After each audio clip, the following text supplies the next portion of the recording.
From the PEP Radio Newsroom, we can report that officials in South Dakota are pushing hard to build President Donald Trump's proposed National Garden of American Heroes in the Black Hills near Mount Rushmore. But the effort has sparked a backlash from Indigenous groups who see the area as sacred.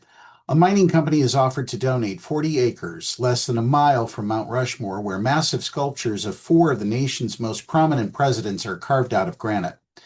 The Black Hills mark the perfect location to achieve your vision for the National Garden of American Heroes, Republican Governor Larry Roden wrote in a letter to Trump. Together, we will make this project happen in a way that honors America's heroes, takes advantage of South Dakota's natural beauty, and incorporates the most iconic monument to our greatest leaders, Mount Rushmore National Memorial.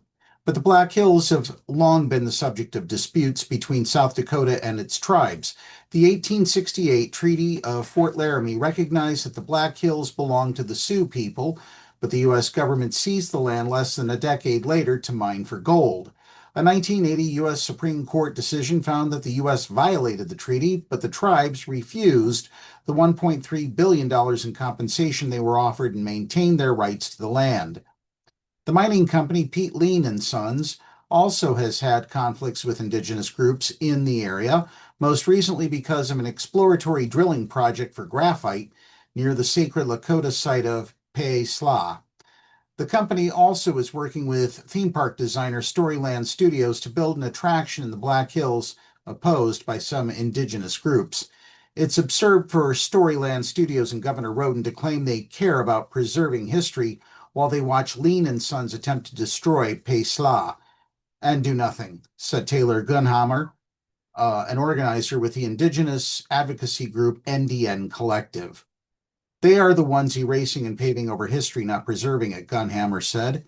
Roden's press secretary, Josie Harms, wrote in a statement that the garden will have no disruption to either state or tribal land because the tract of land is owned by Chuck Lean, owner of Lean & Sons and his family. Pete Lean & Sons did not respond to multiple requests from the Associated Press for comment. Trump signed an executive order earlier this year to build the garden to feature 250 life-size statues of historical figures in honor of the country's 250th birthday on July 4th, 2026. Applications for sculptors are due in early July, though the administration no longer seeks to have it completed by next summer. The U.S. House has approved $40 million for the project, which is being overseen by the Department of Interior and the National Endowment for the Humanities. The Senate, however, hasn't yet approved the funding. Let us know what you think in the comments. If you like the news stories we cover, subscribe to our channel. Thanks for watching.